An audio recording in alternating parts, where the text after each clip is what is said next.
हैं तुम्हारे, करो हम पे फजलो करम।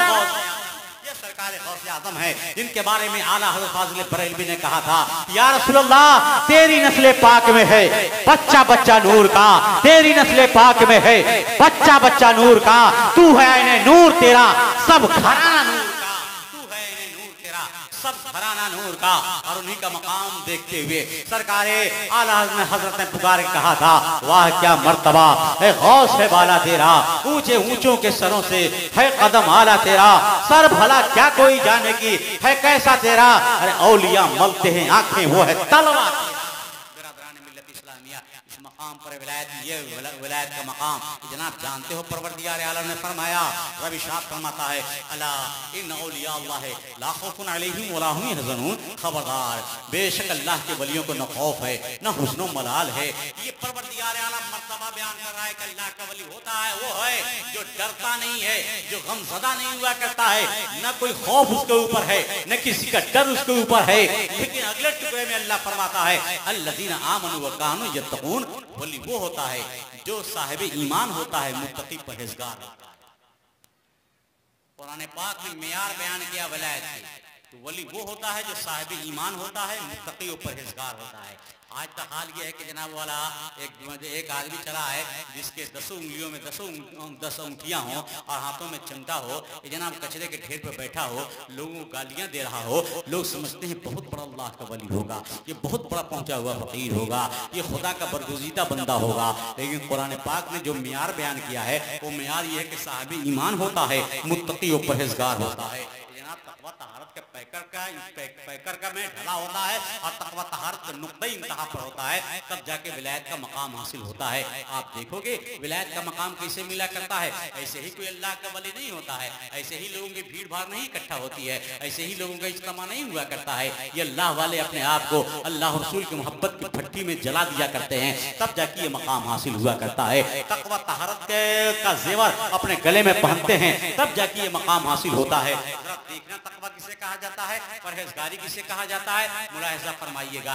इमाम आज़म जिनके गुलामी कलदम अपने डालकर अपने आप को हनफी कहलाते हैं, यानी इमाम आज़म अबू हनीफा रज़ियल्लाहु ताला अन्हु, उनकी बारगाह में एक इंसान आया और आने के बाद से कहा था कि हुजूर वाला हमारी बकरी थी गुम हो गई है, हमारी बकरी किसी ने चुरा लिया है, कहा और चला गया। इमाम आज़म रज़ियल्लाहु ताला अन्हु देखा कि वो चला गया, एक तजर्बाकार आदमी को बुलाया और बुलाने के बाद से कहा कि एक बताओ, ये बताओ एक बकरी ज्यादा से ज्यादा कितने दिनों तक जिंदा रह सकती है, एक बकरी की उम्र ज्यादा से ज्यादा कितने दिन तक हो सकती है। उस तजर्बाकार आदमी ने बताया एक बकरी ज्यादा से ज्यादा 7 साल तक उम्र पा सकती है, यानी 7 साल तक वो जिंदा रह सकती है। कहा कि ठीक है आप जाइए। इमाम आज़म रज़ियल्लाहु ताला अन्हु ने 7 साल तक बाजार से बकरी का गोश्त मंगाना बंद कर दिया, इस डर की बुनियाद पर हो सकता है वो बकरी आज कट गई हो सकता है वो बकरी आज कट गई हो।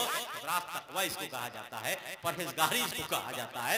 कोई अल्लाह का वली ऐसे नहीं होता है, तक़वा तहारत के नुक़्ते इंतहा पर होता है, तब जाके इंसान विलायत के मकाम को हासिल किया करता है, तब जाके वली हुआ करता है।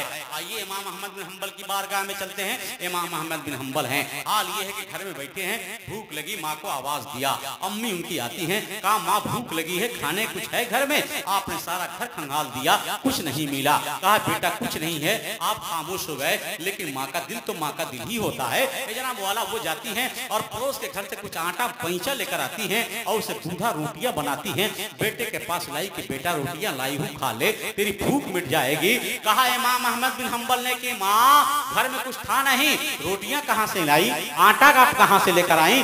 माँ ने कहा बेटा तेरी भूख देखी नहीं गई, मैं पड़ोस के घर में गई, कुछ पैंचा आटा मांग करके लाई, उसे गूंथ करके रोटियां बनाई, तेरी बारगाह में लेकर के आई हुए, बेटा खा ले, तेरी भूख मिट जाएगी।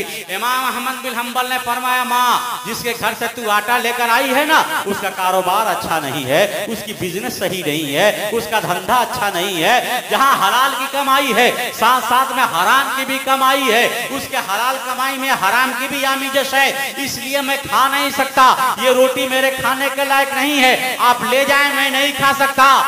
से वापस लेकर चली जाती हैं, लेकिन सोचती हैं कि जो खाना मेरे बेटे के लिए जायज नहीं है मेरे लिए जायज कब हो सकता है। ए जनाब वाला उठाती हैं और ले जाकर दरिया में डाल देती हैं, वापस आती हैं। इमाम अहमद बिन हंबल ने पूछा, माँ आपने उन रोटियों को क्या किया? कहा, बेटा जो रोटी तेरे खाने के लायक नहीं वो रोटी मेरे खाने के लायक कहाँ, मैंने ले जाकर दरिया में डाल दिया। इमाम अहमद बिन हंबल पूरी जिंदगी उस दरिया की मछली नहीं खाई, इस डर की बुनियाद पर हो सकता है ये मछली उस रोटी को खा गई हो सकता है ये मछली उस रोटी को खा गई हो। तकवा इसे कहा जाता है जी, परहेजगारी से कहा जाता है। अब आइए उस सबक आपको देख के गुजर जाना चाहूंगा। मैं आपको बताना चाहूंगा कि लोगों ऐसे ही कोई बच्चा मुत्तकी परहेजगार नहीं होता है, ऐसे ही कोई इंसान मुत्तकी परहेजगार नहीं हुआ करता है, बस के उसके लिए तकवा जरूरी है, ईमान जरूरी है। अब आइए नजर आगे बढ़ के बात बताना चाहूंगा, शायद आपके काम आ जाए। मैं कहना चाहूंगा कि जनाब एक औरत अपने हाथों अपने सर पे एक मटका लिए चली जा रही थी, भरा हुआ पानी से मटका है। एक लड़का देखा, उसने गुलेल मारा और मटके पे जाके गुलेल लगा और हाल ये कि मटका फूट गया, पानी बह गया। वो बच्चा हजरत हसन बसरी का था, वो लड़का इमाम हसन बसरी का था। ये अपने बसरा के सरजमीन के बहुत बड़ी वली कामिल थे। ये जना औरत आती है और हसन बसरी शिकायत कर देती है, आपके बेटे ने मेरे मटका को फोड़ दिया, उसने गुलेल मारा है, हमारा मटका फूट गया है, पानी सारा हमारा बह गया है, आपके बच्चे ने ये बदमाशी की है, ये बदतमीजी किया है आपका बच्चा। हसन बसरी ने इतना सुना और सुनने के बाद सीधे अपनी बीवी के पास जाते हैं और जाने के बाद से कहा कि मेरी बीवी, मेरी शरीके जिंदगी गलती कहाँ हुई, बताओ गलती हुई कहाँ? मैंने अपनी पूरी जिंदगी का एहतसाब किया है, मैंने पूरी जिंदगी का हिसाब लिया है, हमारी जिंदगी में कोई गलती तो नजर नहीं आई, लेकिन ये गलती कहाँ हुई कि बेटा बदमाश हुआ है, बेटा इस तरीके से बदमाश उसने किया है, जरा बताओ गलती कहाँ हुई है। जनाब वाला बीवी ने खंगाल कर देखा, कहा कहीं गलती नजर नहीं आई। कहा कि हाँ एक जगह गलती नजर आ रही है कि जब ये बच्चा मेरे पेट में था, मैं कपड़ा सी रही थी सुई से, एक आदमी आया और कुछ अमानत के तौर पर अंगूर हमारे पास रख के गया कि बीबी इसको रखिए, मैं थोड़ी देर बाद आता हूं तो लेकर के जाऊंगा। वो अंगूर मेरे पास था, जब मैंने अंगूर को देखा मेरे दिल में ख्वाहिश हुई कि मैं देखूं ये अंगूर खट्टा है कि मीठा है, तो मैंने खाया तो नहीं, अलबत्ता मैंने उसके अंदर एक अंगूर के अंदर मैंने सुई चुभो दी और सुई चुभो करके मैंने जबान से चूस लिया, फकत इतनी ही गलती है। कहा बस इतनी ही गलती का नतीजा है कि बेटा हमारा इतना शरीर हुआ है। मैं आपसे कहना ये चाहूंगा कि लोगों, बेटे ने मटका फोड़ दिया, उसके बाद हसन बसरी ने कहा गलती कहाँ हुई, तो माँ की इतनी सी गलती नजर आई है जिसकी बुनियाद पर उसका असर उसके बेटे पे पड़ा है। आज हम सोचे बेटा हमारा शराबी क्यों हो गया, बेटा हमारा जुआरी क्यों हो गया, बेटा हमारा जनाकार क्यों हो गया, बेटा हमारा कोठे पर क्यों जाने लगा, बेटा हमारा आवारागर्दी क्यों करने लगा, बेटा हमारा शरीर क्यों पैदा हो गया, बेटा हमारा इतना बदमाश क्यों हो गया। सोचो तो कहीं कहीं कहीं कहीं हमने हराम तो नहीं खाया है, कहीं लुकमा हराम का अपने बाल बच्चों को तो नहीं खिलाया है। यह असर कैसे पड़ा है, ये बेटा शराबी कैसे हुआ है, ये जुआरी कैसे हुआ है, ये हमारे हराम हुक्मों का नतीजा है जिसकी बुनियाद पर बेटा ऐसा हो गया है। गलती बाप की होती है, उसमें गलती माँ की हुआ करती है कि अगर हराम नहीं खाओगे जनाब, हलाल नहीं खाओगे, नतीजा यही होगा कि जनाब बेटा जुआरी पैदा होगा, बेटा शराबी पैदा होगा, बेटा जनाकार पैदा होगा, बेटा आवारा पैदा होगा, बेटा बदमाश पैदा होगा। आओ जरा मैं बताना चाहूंगा कि हराम खाने की जनाब वाला हमारे यहाँ तो बहुत सारे रास्ते खुले हुए हैं कि जनाब वाला हम चाहते हैं हमारी खेत यहाँ पर है, बगल वाले की खेत हवा अपना लें, जनाब वाला ज्यादा फसल पैदा होगी, नहीं अपना पाते हैं तो ड्रेन कोड़ते कोड़ते खोदते खोदते एक हाथ तो जरूर घुस जाया करते हैं, 2-4 फीट तो जरूर रास्ता बना लिया करते हैं। मैं पूछना चाहूंगा कि 10 फीट क्या आपकी खेत है, 15 फीट आपने कर लिया है, ये 5 फीट में जो आपने फसल बोया है वो आपके हलाल है या हराम है, वो जायज है कि नाजायज है, वो नाजायज जायज में आप मिला रहे हैं। ये जनाब वाला हराम जो मिला ले रहे हैं, ये आपके लिए खाना हलाल हो रहा है कि हराम हो रहा है, जायज हो रहा है कि नाजायज हो रहा है। कभी हमने गौर कर लिया कि जनाब वाला हराम तो नहीं खा रहे हैं, हमारे बदन में लुकमा जो जा रहा है वो हराम तो नहीं जा रहा है, बाल बच्चों को जो हम खिला रहे हैं कहीं हराम तो नहीं खिला रहे हैं।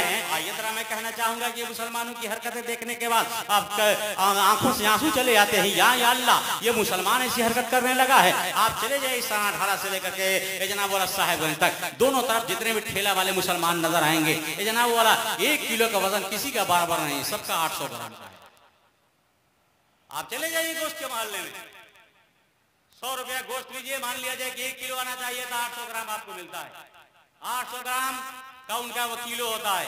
200 ग्राम सब में से मार लिया जाता है। ये कौम की हालत हो गई, 100 ग्राम उसमें से 200 ग्राम उसमें से मार करके लोग अपना घर चला रहे हैं।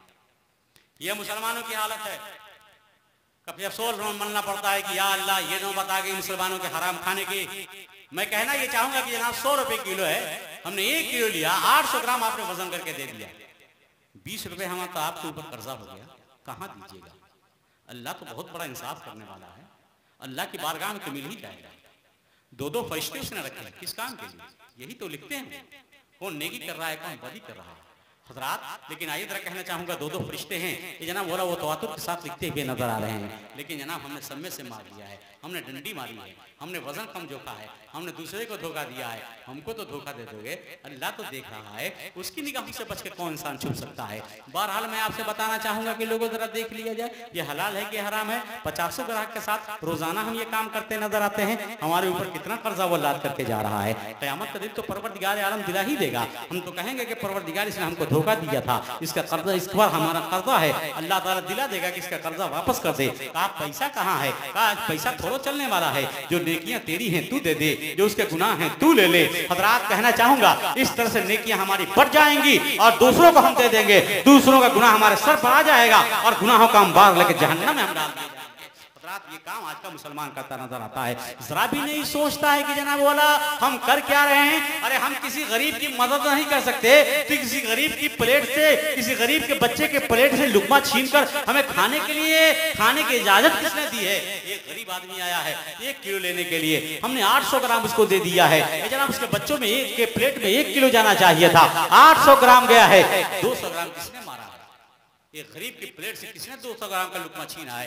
हजरात ये हमारी कौम करती हुई नजर आती है। मैं कहना ये चाहूंगा कि जनाब हम हलाल नहीं देखते हैं, हराम नहीं देखते हैं, मुंह एक है, शराब इसी में, जुआ का पैसा इसी में, हराम का पैसा इसी में, नाजायज पैसा इसी में, और हम समझते हैं कि हमारा बेटा वफादार पैदा हो जाए, हमारी बेटी वफादार पैदा हो जाए, हमारे बच्चे शराबी न हो, हमारे बच्चे जुआरी न हो, हमारे बच्चे कबाबी न हो, हमारे बच्चे दुनिया के खुराफात में न पड़े। गलत तस्वुर है जनाब। अगर नेक पैदा करना होगा तो खाना लुकमा भी हलाल चाहिए और लुत्फा भी हलाल चाहिए, तब जाके बेटा नेक पैदा होता है। वरना याद रखना कि जनाब अगर लड़का आवारा पैदा हो रहा है, बच्चा आवारा पैदा हो रहा है, तो अपनी जिंदगी के एहतसाब ले, कहीं हमने हराम तो नहीं खिलाया है, कहीं हमने हराम तो नहीं खाया है, इसकी बुनियाद पर एक दिन देखने को मिल रहा है। अल्लाह वालों की शान बड़ी निराली होती है। वो गौसे पाक के वालिदे गरामी हैं। एक सेब बस्ता चला जा रहा था, ये जनाब खाने के बाद नफ्स ने कहा कि देख कहां से तूने उठाया है, किसके बागीचे का है, बगैर इजाजत के तूने खाया है। पलटे हैं उल्टे पांव और जाने के बाद बागीचे से मालिक से कहा कि आपका सेब बस्ता चला जा रहा था, मैंने आपके बगैर इजाजत उठा के खा लिया है, माफ कर दिया जाए। कहा कि इसे नहीं माफ किया जाएगा, इसलिए कि वली ने पेशानी में पढ़ लिया कि कोई मामूली आदमी नहीं है जो एक दरिया के बहते हुए सेब को उठा के खाया है और माफी मांगने के लिए चला आया है। कहा 12 साल तक बाग की बागबानी करनी पड़ेगी। ये जनाब 12 साल तक बाग की बागबानी भी कर लिया है। हाल ये है कि जनाब वाला उसके बाद भी 12 साल का जमाना खत्म होने को है। कुछ मेहमान चले आए उस मालिक के यहाँ और आने के बाद से जैसे ही आए उन्होंने कहा कि मेजबानी करनी है। कहा कि बागों के माली जाओ और बाग में कुछ सेब और कुछ अंगूर तोड़ करके लाओ। ये जनाब वाला शेख अब्दुल कादिर जिलानी के वालिदे गरामी हैं। ये जनाब वाला तोड़ करके लाते हैं कुछ फल और रख देते हैं सामने, मेहमान खाते हैं और खाने के बाद कहते हैं अंगूर भी खट्टा है, सेब भी खट्टा है।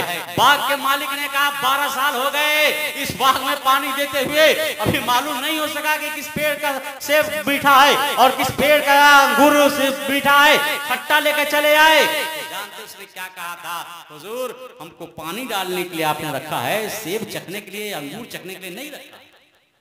12 साल तक बाग की बागबानी किया और एक अंगूर तक नहीं चखा, एक सेब तक नहीं खाया। तकवा इसको कहते हैं, परहेजगारी इसको कहते हैं। हज़रात कहना चाहूंगा कि 12 साल के बाद से मामला ये होता नजर आया कि कहा अब तो माफ कर दिया जाए। कहा कि एक लड़की से निकाह करनी पड़ेगी, हमारी बेटी है जो जबान की गूंगी है, कानों की बहरी है, आंखों की अंधी है, हाथों की लूंजी है, ऐसी लड़की से निकाह करना पड़ेगा।